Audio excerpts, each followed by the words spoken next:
नमस्कार, मैं हूं आपके साथ गौरव राजेंद्र। खास खबर में आज हरियाणा विधानसभा का बजट सत्र आज 11वें दिन में जो है प्रवेश कर गया है और आपको बता दें कि हरियाणा विधानसभा के बजट सत्र के 10वें दिन 4 विधेयक जो है पास हुए। हरियाणा शव सम्मान निपटान विधेयक के तहत अब लोग सड़क पर शव रखकर प्रदर्शन नहीं कर पाएंगे। कानून मानने पर, जो कानून नहीं मानेगा उस पर 6 महीने से 3 साल तक की कैद और 1 लाख रुपए जुर्माने का प्रावधान देखने को मिला था। हमें जो है 10वें दिन में आज 11वां दिन है। हरियाणा के ऊर्जा, परिवहन एवं श्रम मंत्री अनिल विज ने विधानसभा में जो बजट सत्र चल रहा है उस दौरान जो है सीएम विधानसभा के सभी सदस्यों और मीडिया के साथियों से अनुरोध करते हुए ये भी कहा था कि वे एक दिन अंबाला में बनाए जा रहे आजादी की पहली लड़ाई के शहीद स्मारक को देखें। हम एशिया का सबसे बड़ा शहीद स्मारक बना रहे हैं, ये हमने कल की कार्रवाई के दौरान देखा। लेकिन आज की अगर बात की जाए तो 11वें दिन में जो है बजट सत्र विधानसभा का प्रवेश कर चुका है। ऐसे में जो है आज जो है 1 घंटे के प्रश्नकाल के साथ ही सदन शुरू होगा और इस दौरान सत्ता पक्ष और विपक्ष के 20 विधायक प्रश्न पूछेंगे।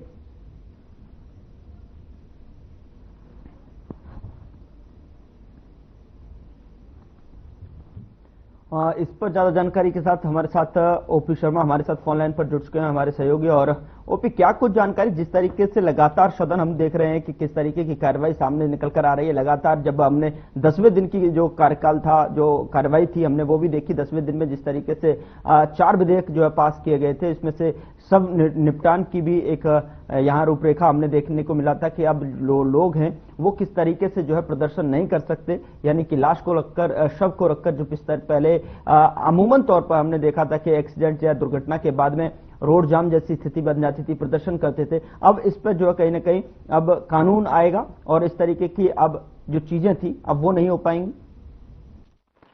देखिए गौरव, आज हरियाणा विधानसभा का जो है 10वां दिन है और 11वीं सीटिंग हो रही है और सब विधानसभा तो आज की अगर मैं कार्यसूची के बारे में बताऊं तो आज जो विधानसभा के अंदर जो बजट राज्य जो बजट हरियाणा सरकार ने पेश किया था उसके ऊपर मुख्यमंत्री अपना जवाब देंगे और आज हरियाणा का बजट भी जो पेश होगा और विपक्ष की तरफ से जो है बजट में कटौती की भी जो कहीं ना कहीं मांग जो इसमें की जाएगी। और इसके अलावा 2 ध्यानाकर्षण प्रस्ताव पर भी चर्चा हुई, जिसमें एक प्रस्ताव जो है वो कांग्रेस की विधायक मुक्तल और अर्जुन चौटाला की तरफ से जो है वो लगाया गया है। और बाकी अगर हम और भी बात करें तो कल की बात करें तो कल सरकार ने 4 जो अहम कानून थे जो है वो पास करवाए हैं और जिसमें शव निपटान तो ट्रैवल एजेंट्स के ऊपर शिकंजा कसने की बात हो, तो इस तरह के जो अहम बिल है वो सरकार ने कल पास करवाए थे और विपक्ष ने काफी जो है उसका विरोध किया था।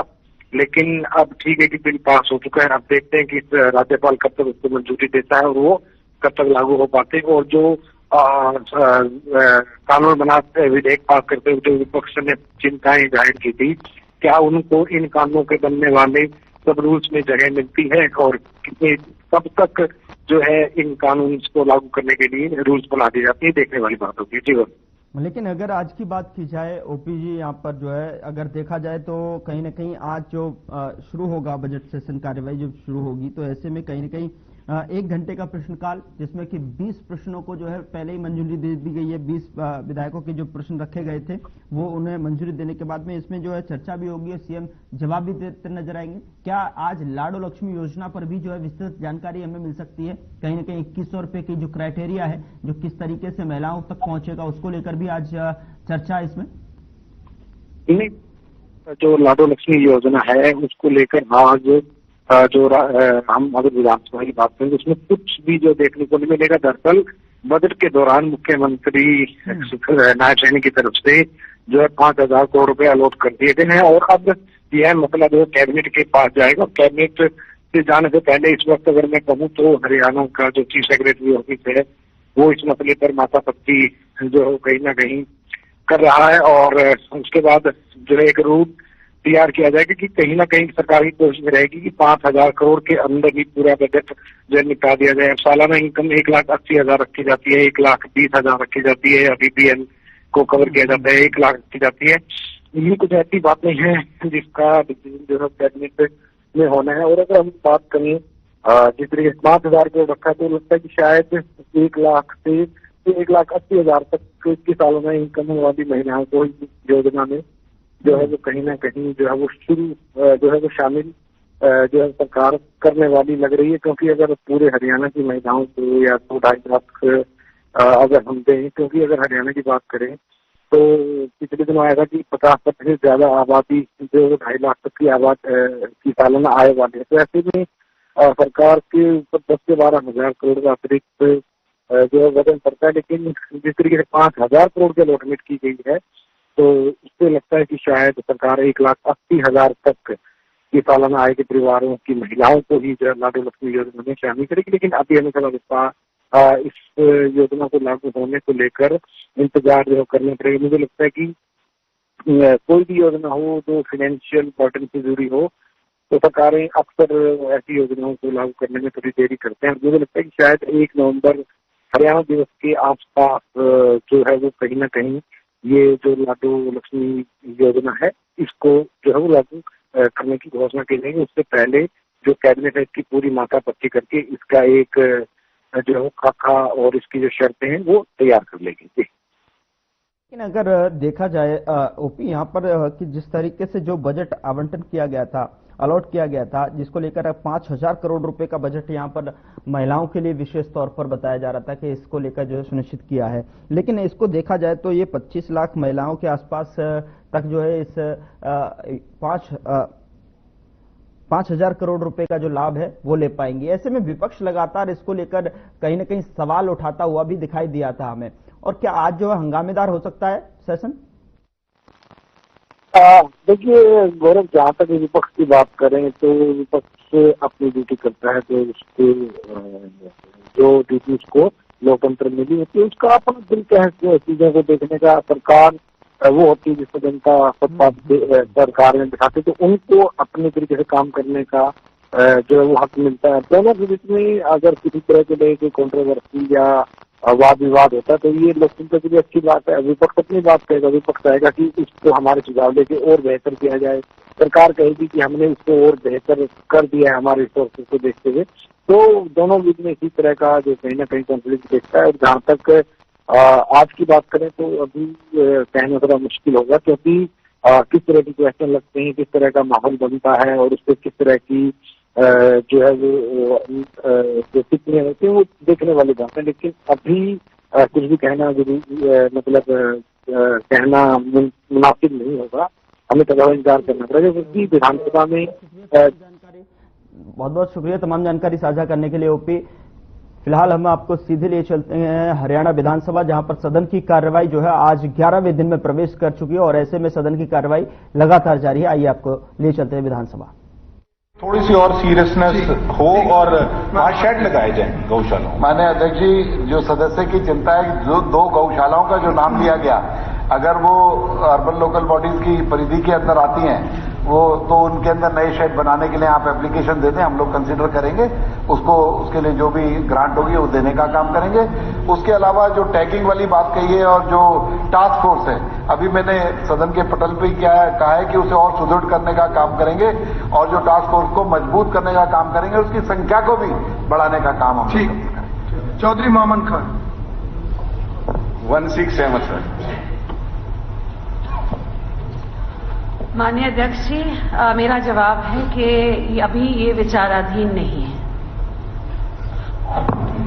स्पीकर सर, सेम क्वेश्चन मैंने 20/2/2020 को लगाया था जब हमारे विस साहब हेल्थ मिनिस्टर थे, तो सरकार ने कहा था कि हम इस ट्रॉमा सेंटर को बनाना है। मेरा सवाल एक ऐसा बहुत ही जनता से जुड़ा हुआ है, जो लोग एक्सीडेंट में मर गए हैं उनके परिवारों से जुड़ा हुआ है।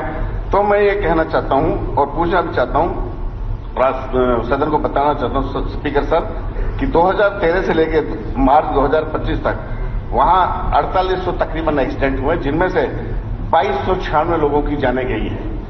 मैं ये कहता हूं सर कि जब घायल या एक्सीडेंट आदमी हो जाता है, वहां के लोग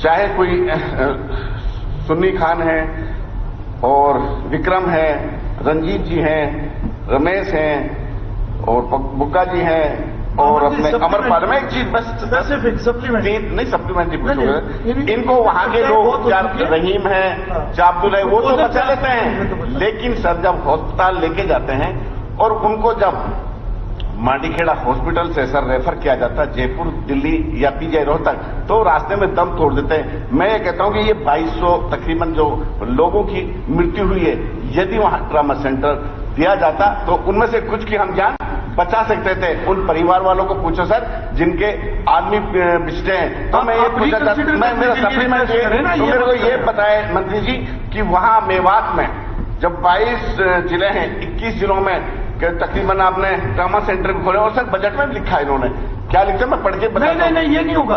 आपका स्पेसिफिक कोई प्रश्न है तो वो करें। नहीं, ये इतना लंबा तबसरा नहीं। तो मैं ये पूछा था, स्पेसिफिक क्वेश्चन ये मंत्री जी सर ये है सुनिए कि मेवात में ट्रॉमा सेंटर क्यों नहीं बनाया जाता, ये मुझे बताइए मंत्री जी। सबसे पहले अध्यक्ष साहब मैं इसका जवाब देना चाहूंगी कि SHKM JMC नल्हड़ में जो 25 किलोमीटर दूर है मांडीखेड़ा से, वहां पे एक ट्रॉमा सेंटर है। CHC नूम में 25 किलोमीटर दूर एक ट्रॉमा सेंटर है। CH सोना में जो 45 किलोमीटर दूर है ट्रॉमा सेंटर है। CH पलवल में जो 55 किलोमीटर दूर है वहां ट्रॉमा सेंटर है। और ट्रॉमा सेंटर की गाइडलाइंस होती है कि 60 किलोमीटर के अंदर ट्रॉमा सेंटर होना चाहिए। यहाँ पे 4 हैं। साथ साथ मैं ये भी कहना चाहूंगी कि मांडीखेड़ा की बहुत पहले से मांग थी कि एक बड़ा अस्पताल बनाया जाए, तो मांडीखेड़ा के अस्पताल को 100 बिस्तर से 200 बिस्तर हमारे आदरणीय चीफ मिनिस्टर साहब ने जुलाई 2024 में 100 से 200 बेडेड हॉस्पिटल बना दिया है। इसके साथ साथ CM साहब की बजट स्पीच में गवर्नमेंट ऑफ इंडिया ने 201.59 करोड़ रुपए ट्रॉमा फैसिलिटीज के दिए हैं, जिसमें 17.27 करोड़ सिर्फ मांडीखेड़ा के लिए हैं, जहां पे ट्रॉमा सेंटर्स फैसिलिटीज दी जा रही हैं आज के दिन, जहां आने वाले वक्त में इन 17 लाख रुपए में 5 एडवांस लाइफ सपोर्ट एम्बुलेंसेज आएंगी, एडवांस इक्विपमेंट और फर्नीचर आएगा, इंप्रूवमेंट इन ब्लड बैंक्स होंगे और improvement in physical infrastructure by adding new modular operation theatres and other minor affairs. जी मामा जी। एक तो हमारी बहन आरती जी ने बताया कि ट्रॉमा सेंटर है, आप ये नोट करें और बताएं और अधिकारियों से पूछें वहां कहां ट्रॉमा सेंटर चल रहा है। बिल्कुल सरासर झूठ, इतना झूठ की भी कोई हद होती है सर। हाउस में झूठ बोलना ये बहुत बड़ा गुनाह है, साफ साफ शब्दों में लिख रहा है। मेरे से मत पूछिए, आप मेवात में अभी फोन लगाइए, अधिकारी को बताइए कहां ट्रॉमा सेंटर चल रहा है। नंबर 2 सर, एक 22 जिलों में से क्या एक मेवात के कैसा जिला जहां यूनिवर्सिटी नहीं, 4 लेन नहीं, ट्रॉमा सेंटर नहीं, क्या दिखाना चाहती है सरकार की एक पर्टिकुलर जिले को छोड़ कर नहीं? मतलब सर सच कह रहा हूँ, चलो मैं नहीं जाऊंगा, नहीं जाऊंगा सर। मेरे को ये बताए, ये बहन जी ने झूठ कैसे बोला विधानसभा? बिल्कुल झूठ नहीं बोला है, ये बिल्कुल सरासर गलत है जो बोला जा रहा है कि मैंने झूठ बोला है आज के दिन। और मैंने कहा कि 60 किलोमीटर के विदिन ट्रॉमा सेंटर होने चाहिए। मैंने 4 का जिक्र किया है आज के दिन। साथ साथ मैंने ये भी कहा कि 100 से 200 बिस्तर का अस्पताल बनाया जा रहा है आज के दिन मांडीखेड़ा में। उसके साथ साथ ट्रॉमा फैसिलिटीज जो 17 लाख रुपए में दी जा रही हैं मांडीखेड़ा को। ठीक। श्री घनश्याम दास। 168 अध्यक्ष जी, माननीय सदस्य ने जो अपना प्रश्न रखा है उसका जवाब हाँ में है और यह कार्य स्वीकृत के पश्चात जल्दी 6 महीने के अंदर अंदर शुरू कर दिया जाएगा। इसकी जो पहले अनुमानित लागत थी 8.99 करोड़ थी, अब उसे बढ़ाकर 12.87 करोड़ रुपए कर दिया है। और जो प्रश्न के अंदर पूछा गया है, इस कार्य के अंदर 4.5 किलोमीटर लंबा रिवर फ्रंट विकसित किया जाएगा, जिसमें बाड़ी माजरा पुल से पुरानी जगाधरी सहारनपुर तक सड़क का निर्माण, पैदल मार्ग 5 से 12 मीटर चौड़ाई वाला, लैंडस्केपिंग, स्ट्रीट लाइट, छठ पूजा घाट का जीर्णोद्धार, सभी कामों को इसके अंदर ले लिया गया है और इसकी एडमिनिस्ट्रेटिव अप्रूवल जल्दी होती है, इसको काम शुरू कर दिया जाएगा। माननीय अध्यक्ष महोदय, मैं आपके माध्यम से सर्वप्रथम तो मंत्री जी का धन्यवाद करना चाहता हूं, सरकार का धन्यवाद करना चाहता हूं कि ट्रिपल इंजन सरकार बनने के बाद यमुनानगर के लोगों की जो चिर प्रतीक्षित एक मांग थी उसकी प्रशासनिक स्वीकृति मिल चुकी है। और इसके साथ ही इसमें जो शब्द प्रयोग किए गए हैं कि लगभग 6 महीने में सभी आवश्यक स्वीकृतियां लेने के बाद शुरू कर दिया जाएगा कि लगभग शब्द जो है ना जी, ये संदेह पैदा करता है और उस समय में ये स्वीकृतियां हो पाएंगी या नहीं हो पाएंगी, इसके लिए मंत्री जी कृपया स्पष्ट उत्तर मुझे दीजिए। और ये जो आपने प्रशासनिक स्वीकृति दी है, निश्चित रूप से यमुनानगर के लोगों के ऊपर एक बहुत बड़ा उपकार किया है। लाखों लोग जो उस पश्चिमी यमुना नहर के पश्चिमी छोर पर रहते हैं, उनको बहुत सुविधा मिलेगी और प्रदूषण से भी मुक्ति मिलेगी, उसका वो लाभ उठा पाएंगे। 6 महीने में शुरू करना और इसको कब तक पूरा कर दिया जाएगा, उसकी भी यदि आप कोई जानकारी अध्यक्ष जी ये मुझे दें सदन में तो ज्यादा उचित रहेगा। आपके माध्यम से माननीय सदस्य को बताना चाहूंगा, जो लगभग शब्द है उसे हम सुनिश्चित करते हैं कि और 15 दिन घटा के 5.5 महीने में सारी स्वीकृति दे देंगे और उसका टाइमलाइन तो जब टेंडर आ जाएंगे सब होगा, उसी की बात पता चल सकेगा। लेकिन इनकी चिंता जायज है, उस विकास कार्य को जल्द पूरा कराने का काम करेंगे। श्री बलवान सिंह 169। हाँ श्रीमान, और साथ में मैं आपके माध्यम से सम्मानित सदस्य से ये भी कहूंगा कि एचएसवीपी से 8.5 एकड़ जो जगह थी वो चिन्हित कर लिए और एचएसवीपी आपको ये 36 महीने में कॉलेज बना के दे देगी। स्पीकर सर, 2 साल पहले सरकार ने घोषणा करी थी वहां पे कॉलेज बनाने की और अभी तक जगह आइडेंटिफाई हुई है ना। तो एजुकेशन डिपार्टमेंट ने एचएसवीपी कोई फंड जमा कराया, वो फंड जमा कराएगा, कोई आगे कोई प्रोग्रेस होगी जी। एक तो मेरा आपके माध्यम सरकार से निवेदन है तो मुख्यमंत्री जी बजट पे जवाब दें तो उस कॉलेज का फंड इसके अंदर करें। और दूसरी बात स्पीकर सर, इसकी कक्षाएं बोडिया खेड़ा गर्ल्स कॉलेज में चल रही हैं जी। गर्ल्स कॉलेज का जो इंफ्रास्ट्रक्चर है वो लेडी के हिसाब से बना हुआ है जी, वो गर्ल्स कॉलेज भी डिस्टर्ब हो रहा है और बॉयज कॉलेज सही चल नहीं रहा। तो मेरा निवेदन है जी आपके माध्यम सरकार से, मताना गांव में एजुकेशन डिपार्टमेंट की डाइट के नाम से बिल्डिंग है, जब तक नई बिल्डिंग ना बढ़े तब तक वो कक्षाएं उस डाइट बिल्डिंग में अगर ये स्थानांतरित कर दें तो वहां पे ये बॉयज कॉलेज भी ठीक चल सकता है और कम से कम गर्ल्स कॉलेज डिस्टर्ब नहीं होगा जी। अब माननीय सदस्य ने पहले भी मेरे से व्यक्तिगत इसके बारे में जिक्र किया था। मैंने उसी दिन अधिकारियों से इस पर चर्चा की थी और मैं विश्वास दिलाता हूं कि सेशन के बाद जब आप नेक्स्ट सोमवार मंगलवार को आओगे तब आपको बुला के अधिकारी जो आप कह रहे हैं, मैंने कहा था आप विजिट भी करनी है तो आपके साथ जाके विजिट भी करेंगे। अगर पॉसिबिलिटी होगी तो वहां पे हम लोग क्लासेज लगवाने का काम भी शुरू करेंगे। मैंने आपका काम उसी दिन कर दिया था। आप मुख्यमंत्री निवेदन करें जब बजट में उत्तर दें तो आपने हमारे कॉलेज का हम इतना बजट आपके माध्यम से सम्मानित साथी को एक बात और बताना चाहता हूं कि जो फंड की बात है वो एचएसवीपी ने ही अपने फंड से बना के देना, चिंता मत करो। ठीक है मंत्री इसमें नहीं देंगे। ठीक है। श्री मूलचंद शर्मा 170। सर, हमारे साथी की चिंता बिल्कुल जायज है और इसमें सर मैं ये बताना चाहूंगा कि 9 एकड़ जमीन थी, 2020-21 में कार्रवाई हुई तो 2 एकड़ जमीन से कब्जा मुक्त करा दिया। अभी 7 किले पे बचा हुआ है, 7 एकड़ पे बचा हुआ है और 7 एकड़ पे भी 12-13 बार कार्रवाई हुई है और उसमें से कुछ जमीन खाली हुई है, मगर एक 5 एकड़ के आसपास में सलम का वहां पर अभी भी कब्जा बना हुआ है।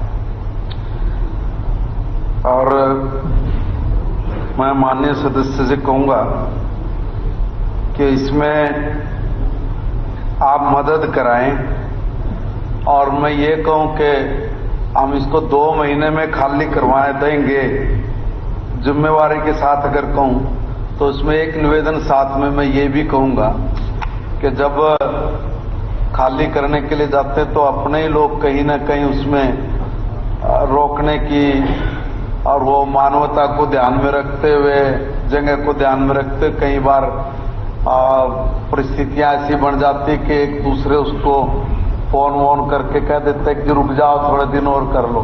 मैं सम्मानित सदस्यों से कहूंगा कि थोड़ा फोन फान आप ना करें, 2 महीने में इसको उठवा देंगे। आपसी सहयोग जी, मैं आपके माध्यम से एक बात कहना चाहता हूं कि जो सेक्टर 2, 64, 65 ये सेक्टर है, आज 1.25 लाख रुपए तक जमीन है।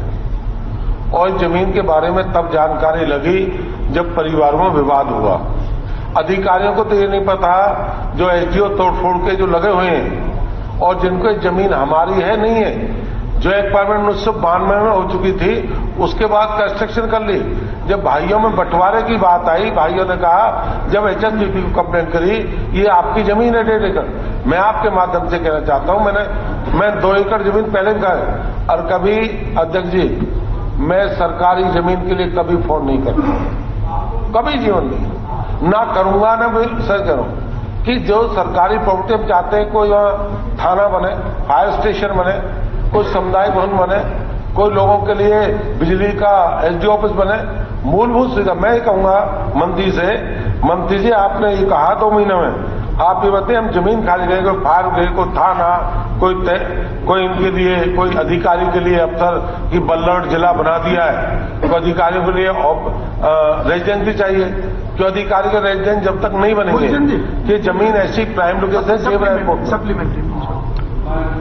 सम्मानित साथी की चिंता से मैं भी, जब मैं इसके बारे में जानकारी ले रहा था, तो मुझे भी बहुत सारी चीजें ध्यान में आई, और तभी मैं कह रहा हूं कि आप थोड़ा सा सहयोग करिए, और वो जो 2.25 एकड़ जमीन पे जिस तरह से पक्का बिल्डिंग्स बना के कब्जा किया गया है, वो भी हम लोग खाली कराएंगे। और सभी के सहयोग, मैंने वही कहा, मैंने आपके सबके सहयोग की बात की है। आप थोड़ा सहयोग करिए, डिपार्टमेंट आपको एक जमीन खाली करके। Dinesh ji. Speaker sir, question number 171। माननीय अध्यक्ष जी, 4 भागों में है, 3 भागों में है इनका सवाल। पहले सवाल का उत्तर है कि जो सीएचसी जुलाना है, वो आज के दिन 1.7 लाख लोगों को केटर करता है, 2 लाख से अधिक नहीं। दूसरे सवाल का जवाब ये है कि हाँ जी, और तीसरे का है कि अपॉइंटमेंट लेटर दी गई हैं 561 मेडिकल ऑफिसर्स को, और वो बहुत जल्द जहां जहां भी वैकेंसी हैं वो पूरी कर दी जाएंगी। और अल्ट्रासाउंड फैसिलिटी के बारे में बात की तो ultrasound facility PPP through mode के थ्रू हम लाना चाह रहे हैं। एक टेंडर फ्लोट किया था HMSCL ने, मगर कोई बिड नहीं आई, तो एक बारी फिर ये टेंडर रीपब्लिश किया जा रहा है ताकि अल्ट्रासाउंड फैसिलिटी जल्द से जल्द CHC जुलाना में शुरू हो जाए। जी, आपने जो बताया है, मुझे नहीं पता, मेरे पास आंकड़े गलत आपके पास में है, वो तो अधिकारी बता सकते हैं। मैं भी अधिकारियों से, सर कुछ दिन पहले ही मैं हॉस्पिटल में विजिट भी किया था, तो उसमें 7 पद बताए थे, और 7 में से 2 डॉक्टर वहां पे स्थायी हैं। एक जो डॉक्टर है वो अप डाउन करता है कि 2 दिन यहाँ पे 2 दिन जींद में, ये मेरे को इन्फॉर्मेशन मिला था। दूसरा सर, एक और रिक्वेस्ट रहेगी, मंत्री जी आपने जो डॉक्टर्स की नियुक्ति का बताया, आपका बहुत बहुत धन्यवाद। मैं चाहूंगी जुलाना में जरूर वो रिक्त स्थान भरा जाए। और जो बिल्डिंग है वो 2009 में बनी थी, उसके बाद से ना उसका कोई रिपेयरिंग हुआ है, वो बिल्डिंग बिल्कुल जर्जर हालत में है। आप चाहोगे तो मैं फोटो वीडियोज भी आपको भेज सकती हूँ, और मैं दिखा भी सकती हूँ। उसमें जब बारिश आती है तो पानी टपकता है सर, अंदर बहुत सारे रूम्स में मरीजों को दिक्कत होती है, और बाहर भी पानी पूरा भर जाता है। तो मैं आपसे अनुरोध करूंगी कि उस हॉस्पिटल का रखरखाव और उसका जो भी रिपेयरिंग का काम है वो जल्द से जल्द करवा के, और उसको भी अगर हम आगे बढ़ाएंगे तो मरीजों को सुविधा रहेगी। मंत्री। माननीय अध्यक्ष जी, सबसे पहले तो मैं एक्सेप्ट करती हूँ कि 8 पोस्ट्स हैं एक्चुअली, और जिसमें 4 डॉक्टर्स आज के दिन हैं, और बहुत जल्दी, जैसे मैंने कहा, वो पोस्ट भी मैं भरने की पूरी कोशिश करती हूँ। और जहाँ तक बिल्डिंग की बात है, आप मेरे पास आएं और एक हम बैठ के बात करेंगे और जल्द से जल्द आपका काम शुरू करवाएं। ठीक। डॉक्टर कृष्ण कुमार। 172। और नहीं श्रीमान जी, कोई सवाल ही नहीं बनता सर। जी, डॉक्टर कृष्ण। हाँ जी, अध्यक्ष महोदय, मैं आपके माध्यम से माननीय शिक्षा मंत्री जी अनुरोध करूंगा, क्योंकि जब हम इलेक्शन टाइम गए थे तो ये एरिया बाउल के अंदर आता सर, कुंड बांसदूदा खोल, तो बिल्कुल इंटीरियर में है। और इसकी पहले गांव से काउंट जमालपुर, उसके बाद ये बांसदूदा आता है। तो उन क्षेत्र की डिमांड थी भी यहाँ कोई भी गवर्नमेंट कॉलेज हो, कोई एजुकेशन हो या अलग से हो। तो सर मैं बताना चाहूंगा कि इसमें बाउल क्षेत्र नहीं, इसके खोल ब्लॉक के करीब 15-20 गांव हैं, अटेली के 10-15 गांव हैं और महेंद्रगढ़ के कन्या जो ब्लॉक है उसके भी 10 गांव हैं। क्योंकि वहां ट्रांसपोर्ट सुविधा, एक बस चलती वहां से सर, मुझे ध्यान नहीं किसी गांव से, वो सारे गांव कवर करती है, तो ट्रांसपोर्ट का कोई इशू नहीं है। और नॉर्म्स के अनुसार पॉपुलेशन गांव भी और एक खुल में आप देख रहे थे हरियाणा विधानसभा का बजट सत्र का आज 11वां दिन, जो कि लगातार चर्चा और प्रश्न के जवाब यहां पर लगातार चल रहे हैं। फिलहाल बुलेटिन में इतना ही। नमस्कार।